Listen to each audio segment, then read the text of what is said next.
and welcome back to Pipes, Tobacco, and Whiskey. Today we're going to jump right into our impressions. We're doing impressions on Evan Williams Bourbon, 86 proof, black label. And a little bit of background on this. It was actually, it's considered to be the first commercial distilled bourbon in the United States, dating back to 1783. This is, like I said, 86 proof, and we are working with a 750 milliliter bottle. So we'll just jump right in and give you our thoughts of this particular bourbon, which is Evan Williams. Yep. Right on. So, Evan Williams, like that said, it's founded in 1783. It's by Heaven Hills, who also makes Elijah Craig, actually. And yeah, like you said, it's the number 2 selling bourbon in the world. I think that's because of me, maybe Nathan. But other than that, this is one of my go-to whiskeys whenever I'm in the store and I don't feel like spending a whole lot of money on a bottle.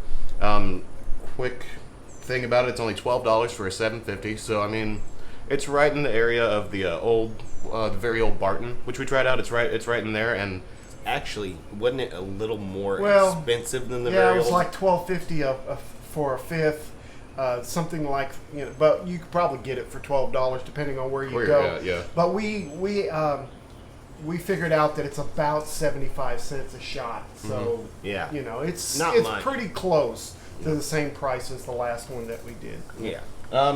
It's a 75% corn, a 13% rye, and a 12% barley buildup.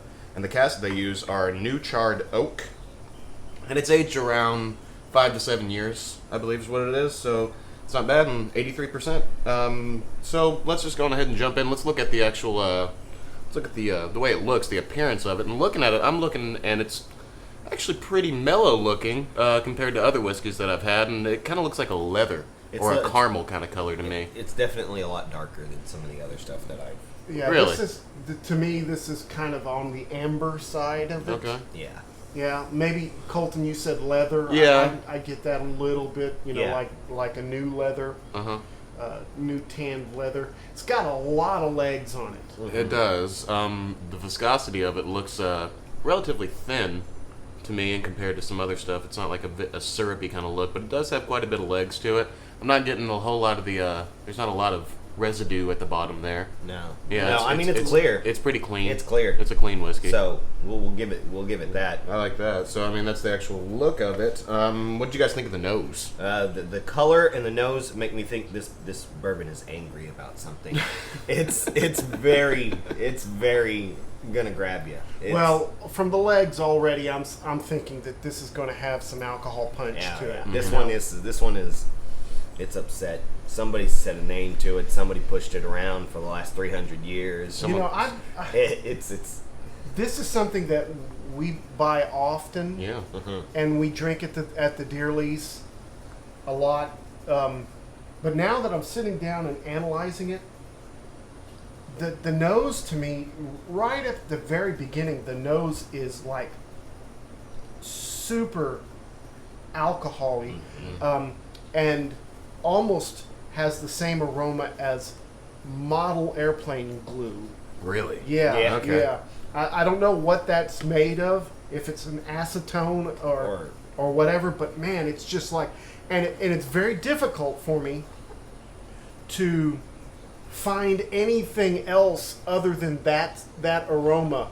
If the farther I pull it away from my nose, the more the other things come through. But man, like right there, it's just right in the alcohol wheelhouse. It's difficult for me to find other things behind it. When I let it open up and breathe, I get a little bit of vanilla, I get a little bit of the caramel, I get a little bit of the spiciness from maybe the rye whiskey, the rye that's in there. But it's just, to me, the alcohol overpowers it. And I've been drinking this one pretty regular, so I mean, I'm a little bit more familiar with it, I think, than y'all. I can actually say that about something finally. But with this one, I do get Yeah, the alcohol is pretty pungent, but I don't find it offensive. It's definitely there, and it's definitely ready to roll, but it's not quite offensive for me. But I get a lot of the spices out of it, and also some like wood kind of texture. It's got like an earthy kind of smell to it, which is what I'm going for in bourbons. I want an earthy and spicy kind of nose to and taste. So I mean, with that's why I like the Evan Williams. It's the bourbon that I look for. It's comparable, I think, to Jim Beam. Jim Beam might be a little bit more mellow, but I like it. I read a lot on this one. Say what you want. I'm going to say all kinds of things. Well, I read a lot on this, getting ready for this particular episode, and a lot of reviews out there say that they can get the sweet corn smell out of it and the caramel that's right at the beginning, but that is not prominent in my nosing. In my nosing, it is alcohol forward, and then after that, you might get some other things. Now, the more I let it sit, The better it gets. well, I don't know if you could say better. The more tolerable it gets. Okay. But I had to wait yesterday quite a bit of time to get a good nosing off of this, over an hour. And honestly, I don't have that kind of time. If I pour a glass of bourbon, I want to be able to drink it right then, not wait an hour for it to open up. Yeah, this isn't, something that gosh, I don't know. But you like it. You I'm a shouldn't fan have of it, to, and you shouldn't have to and wait I'll- to drink. Sure, but I'll tell you what, it's really good for maybe if you had you had to decant this thing or something like that, and you were at a party and you just needed a general whiskey, just to throw around for everybody. This would be a really good one for that. I'm not saying that it's the best whiskey in the world by any means, but I mean for a regular, I would even call it a really good well that you could drink straight if you had to. I like this one for that, I mean, especially for the price point. Well, over ice, yeah, absolutely. Sure. Well, are we going into the mouthfeel yeah, now? we'll go into the palate with that being said. Well, the mouthfeel for me is right at the beginning. It's a burn from the alcohol, and then there's a sting there as well. It is a little. I don't want to say creamy. I want to say maybe fluffy. If that's an actual mouthfeel. It is now. It feels fluffy, but that dissipates quickly. But the alcohol part of it does not. It stays with you. Yeah. This is one of those bourbons that whenever I smell it and then I taste it, you're getting a pretty similar thing to it. You smell the alcohol right away, and then whenever you taste it, like Dad said, it lingers in your mouth, much like the smell of it does linger in your nose as well. So I mean, the palate on there, and I don't know about fluffy being. It's definitely got like a smooth kind of palate to where it's like a watery feel. I wouldn't call it smooth, but it has like a watery feel to it for me. I don't know. It's like having a marshmallow or a cotton candy in your mouth. Okay. That eventually just It just goes away. goes away. Okay. That's kind of what I get out of this. What'd you get on the palate, Nader? Not the palate, but the mouthfeel. The mouthfeel. What'd you get on that? Yeah, I'm just going to continue. This is the kind of bourbon so far that I've seen. You look at it, it looks dark, looks a little apprehensive. You smell it, oh, it's right there too. You put it in your mouth and you get that sting. He's just, so far, I haven't seen, me and him don't want to be buddies yet. Okay. You and Evan aren't hanging out. Me and Evan aren't hanging out too much, and he seems so angry. I don't know why, but just not really. So far, he's just very mean and just not really sitting well with you. No. Well, it's so forward on the tastings, and it's not like I'm saying this isn't something that you can't handle, this isn't something that you want, but it's not. When I'm going to bourbons or something like that and I want to drink something straight, that's just a good straight bourbon, probably not going to be one of my main go-tos. Yeah, this is my mouth. Well, we'll get into that. Let's talk about the flavors and the palate, what we're getting out of it. For me, right off the bat, again, the acidic burn from the alcohol. Mm-hmm.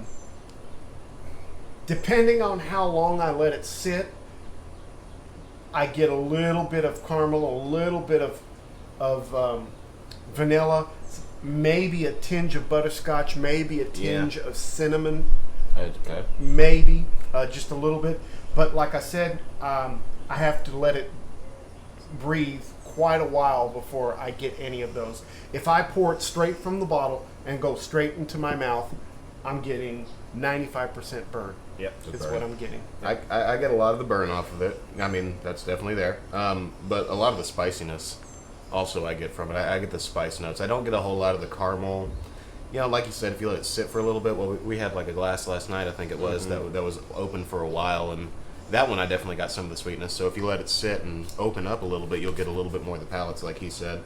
But I get a lot of the spiciness initially and the alcohol. Those are the two main things. I mean, for me, when I drink, if I'm going to drink a bourbon straight, I want layers of complexity, and this has one layer. Yeah. It's just a one layer bourbon. There's not a lot of complexity. So my thoughts on this is that it's not a bourbon to drink straight. That it's intended to drink either on the rocks or with soda or water, you know, or maybe mixed with in a mixed drink. Okay. Just so that, and that alcohol feel will give you a little bit of a kick in those settings. Maybe people are looking for that, you know, that little alcohol punch. Yeah. Without getting too watered down or whatever. But as a straight bourbon, not for me, because I have to let it breathe way too long before I start enjoying it. I feel like maybe after the first or second glass, this is something that you could get accustomed to. Well, yeah, I mean, That mouth feel, you know, it lingers. There's some strong hits to it. There's definitely some good qualities about it. I do taste the caramel after a couple sips and just cruising through the night. It does kind of linger on you, and my tongue even now is still a little bit numb from trying it and going through just the couple minutes that we've been sipping on this, and it does definitely wear on you. But I'm kind of with you. It's not something that I'm leaning on. Well, or going to. what are your thoughts? Your Because you kind of story like is- it. yeah. I'm a fan of this one. It's a bourbon whiskey for what it is. It's pretty well balanced for the price point for me, and I do drink it straight. I've had it with mixed drinks. I've had it on the rocks. I've probably had it in just about every way that you can imagine, and I'm a pretty big fan of it just because of it's got the flavors of bourbon that I look for. It's got an earthiness. It's got a little bit of a bite to it. Little bit. It's got a bite to it, and you know, you taste a little bit of spiciness to it, and those are the main things that I'm looking for in a bourbon, and this is it for me. And Well, I imagine part of that spiciness that you're tasting is from the oak, you know, from the barrels. Yeah. You're getting some of those tannins from the wood to help give it that spiciness. And yeah, you know, most bourbons are going to have that simply because they're all aged in oak barrels, you know. Yeah. So, well, there's some that are also conditioned in other barrels as well, but for the most part, they start off in oak barrels. I don't know, just I've had others at that price point that I feel are better. I think that's where my experience is leaning Yeah. to is, you know, before I didn't know much about bourbon when I started drinking, so it was always just the one bottle that was the biggest that was there. Right. The most popular brand, that's what you bought. Yeah. And then Evan Williams was always there as well. I had so many other different bourbons at the same price range. like what in particular? You know, Just there's to give Ezra them some- Brooks. Exactly. There's, you know, I never found the Burial Barton. That was a really good one. Yeah, the Burial now Barton. that one is one I'm looking for. Yeah, that one that we tried last time. Mhm. Yeah.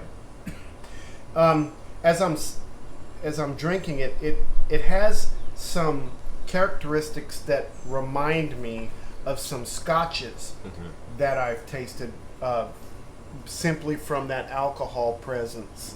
Okay. Now, granted, that scotch is, you know, uses a lot of barley instead of corn mash and things like that. But there's some similarities as far as that goes. I don't know, the palate part of it for me, as it opens up, it gets a little bit better, but not enough for me to want to come back for more. Right on. Cool. What do you guys think of the actual finish? So as it goes down, as we talked about the palate and the taste and the nose and everything like that, what do you guys think of the actual finish? Well, the flavors that we're talking about, that we hint to, like the caramel and the vanilla and the spiciness and things like that, to me is a medium finish, because it stays for a while. But the bourbon itself, to me, is a long finish, because even now it's still sitting. I'm still feeling it. I'm still on the back of my tongue, in the roof of my mouth. Yeah. I'm still getting some of that sting from the alcohol, so it's got a long finish for me. Yeah. I'd feel the same way. But I mean, then again, when you break it down for $12 for $7.50, I mean, you're not going to be getting cognac for that. You know what I mean? Yeah. It's definitely it is what it is, and for what it is, I like the finish in particular. It sits on your mouth, and you remember, oh, I just had a drink, so maybe I don't need to drink anymore, or whatever it is. That's not this one. It's there with you for a while. So I mean, I like this one, especially just the finish of it. It just lingers in your mouth. I like that. Yeah, I mean, there's definitely some likable qualities. Yeah, I mean, it's not something that I'm going to throw away. I'm not going to throw away this bottle after we're done here. Right on. I'm going to use it for, my mixed drinks and things like that. Yeah. But I'm a person that drinks whiskeys straight, neat. And that's not going to be one of the ones that I go to. That's as far as I can go with the finish on that. Yeah. So, do you guys want to talk about overall wrap up and just kind of last thoughts and comments? Maybe it's Nathan and I seem to be close to agreeance on this one, but and maybe our palates are different than everyone else. There's a reason why this one is the number two seller in the world, and also the official bourbon of the Texas Rangers. Not them, but that's what they serve there at the Texas Ranger Stadium. Just throwing that out there. Well, number one is Jim Beam. Yes. And I can go with that. Yeah, I love Jim Beam compared to this one. So I would spend a little bit extra money and buy a bottle of Jim Beam. Right. Because part of the experience, it's being my age, it's not about getting a buzz or anything like that. It's about the enjoyment. It's about the relaxation. It's about the sitting down and being with other people's and enjoying the company and having a good time. And the bourbon, for me, sets the tone for that. And so I'm going to make sure that I've got a bourbon that I just really enjoy. On multiple different levels. Yeah. I get you. What about you? Yeah, I'm at the same point with him on that. I don't drink to get drunk. I want to. It's part of an enjoyment experience for me. Part of a cool down of my evening, kind of my day. I want to get a drink and relax. Just kind of break down the day. Go into a zone where I'm getting ready to go to bed or anything, and I'll have a glass. A nightcap or something A like that. nightcap, yeah. And something we didn't think about is how would this pair with like an evening tobacco? If you're going to drink this in the evening, what tobacco would you smoke with this to complement or to counter this particular? To me, with that alcohol zing to it and that spiciness, I don't know, Virginia Perique might be a good blend. It would definitely bring out more of the flavors in it. It would put that spice, that heat on your tongue already. That way you could just bring out and feel everything about it. It might make a good combination. Or just a straight Virginia with the sweetness of the Virginia leaf and the sugars in there might do it. I don't know. I haven't tried that, and I'm not a big guy on pairings. Okay. I don't know if you guys out there are into that kind of stuff. I'm I'm very much as the mood strikes me kind of guy. You know, it's like I may come home and say, well, tonight I want this. Yeah. Instead of that. You know. So, Yeah. I don't know. To me, overall, this is not my wheelhouse. I'm giving it a thumbs down. Oh no. Yeah. Well, Nathan, what about you? I wouldn't say I'd give it a thumbs down because, like you said, there's been many a night at the deer lease, or just Sitting around watching just TV. sitting around doing me, watching you know? TV. Yeah, that we have taken half a bottle of Evan Williams and Conquered it. done a number on it, but it's a battle every step of the way to me. Well- It's something that I'm always going. For people who are looking for that alcohol hit, Yeah, this is a good buy. This is awesome. Yeah. I'm not that person. That's just that's Yeah. just the way Right it on. is. Well, Me neither. Okay, my closing notes on it. I'm a big fan. This has been my number one whiskey since I turned 21. Yeah. And this has just been the one that I've always had, around. I enjoy this one. A little bit younger than y'all too, so I mean, I still enjoy my Saturday nights from time to time, and it does the job for that. But also, I mean, if you're just looking for something to mix with or just something to cool down with, I think it can be done. And adding a little bit of water to it, that drop of water to it, kind of opens it up a little bit as well. So I would drink it straight. I give it a thumbs up. I think you guys should try it if you haven't. More than likely you have, because it isn't the number 2 selling bourbon in the world, like we said. But I'm a big fan of it, and I would recommend it to a lot of people. So that's just me. Well, and like I said, if you let it sit long enough, I could probably drink it after a while. Yeah. I'm just not that patient, I guess. Yeah. I'm kind of there in the middle. Right on, and I'm there. If I could give it a thumbs up or a thumbs down, it would be more like that. I'm leaning more on the no side just because, to me, there's other things out there that I enjoy better. Yeah. There's other taste profiles, and there's other bourbons, and there's other whiskeys out there that are on the same price range that I could just, well, I'll buy this instead of this, Right. and it's not bad. I have bought several bottles of Evan Williams. Yeah. Those are really intended for me to have something to mix with, something to really have another drink of. Talking about mixing, though, if a bourbon, I mean, if you think about it, and if it's logical, if it stands alone, wouldn't you think that it also makes your mixed drinks better? Yeah. Yeah. So a bourbon that at that price point, for instance, like the last one we did, the Very Old Barton, if we like that one better, wouldn't logic dictate that it's going to be better As a mixed drink. drink Yeah. as well? Yeah. Just a thought, just a thought. Well, like Unless you're having 10 mixed drinks. right, yeah, no, then Yeah. cut it off. You need to go home. No, but like you always say about tobacco, smoke what you like, drink what you like. Right. So I mean, if you like it, you like it. If you don't, you don't. It's not everybody has to love everything. Yeah. So Yeah, that's true. That's, and this is subjective. We all have Yeah, our yeah, own yeah, palates, for sure. So, all right. Well, cool. Then this one averages out to a Yeah. that one. Yeah. betwixt the three of us. Yeah. Apparently. All right. Well, again, thank you for tuning in, Nathan. If you want to talk to them about subscribing and how to yes. do all of that. Guys, at the end of this episode, please go like, comment, subscribe at any point. If you do like what you're seeing, like, comment, and subscribe. Please leave a comment. We have read every comment. We have replied to any questions, any comments. We do see that a couple of you guys have recommended that we do a scotch on our next tasting, and that is actually on the boards for us. So the next time you probably see us do a tasting, we're going to be doing some type of scotch. And a note on that: next week we're actually going to be doing another tobacco. Yes, Right. yes. Yeah. So we're going back to tobacco. And Ian should be here next week Should too, be, yeah, so yeah. that'll So be cool. good too. Yeah. All right. Well, we appreciate you tuning in again. Make sure that you tell your friends about us. Get on our page and watch the videos. We do appreciate it.